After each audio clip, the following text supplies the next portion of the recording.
এই প্রাণীটার নাম হলো সান্ডা। এটা মরুভূমি এলাকাতেই পাওয়া যায়। এই প্রাণীটির নাম হলো সান্ডা। এটা মরুভূমি এলাকাতেই পাওয়া যায়। সান্ডা টিকটিকির মতো দেখতে এক অদ্ভুত প্রাণী, এখন ভাইরাল। সম্প্রতি বিভিন্ন ভিডিওতে দেখা যায় মরুভূমিতে সান্ডা শিকার করছে বিভিন্ন বাঙালি। তারা বলছে তারা সান্ডা শিকার করছে তাদের কফিলের জন্য। কফিল অর্থ মালিক।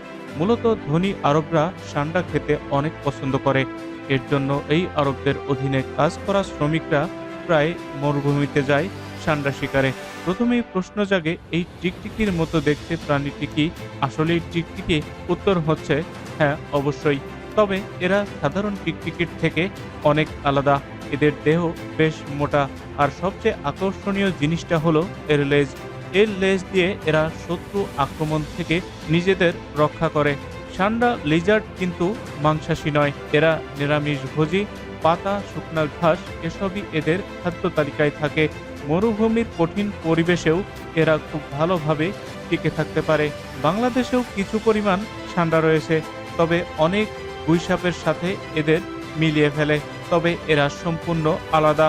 অনেকে মনে করে সান্ডা লিজার্ডের তেল নাকি খুব মূল্যবান এবং বিভিন্ন ঔষধ হিসেবে কাজ করে।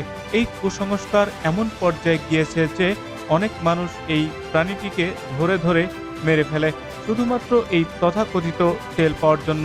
অথচ এই বিশ্বাসের কোনো বৈজ্ঞানিক ভিত্তি নেই। সবশেষে বলা যায় সান্ডা লিজার্ড একটি ভুল বোঝা প্রাণী।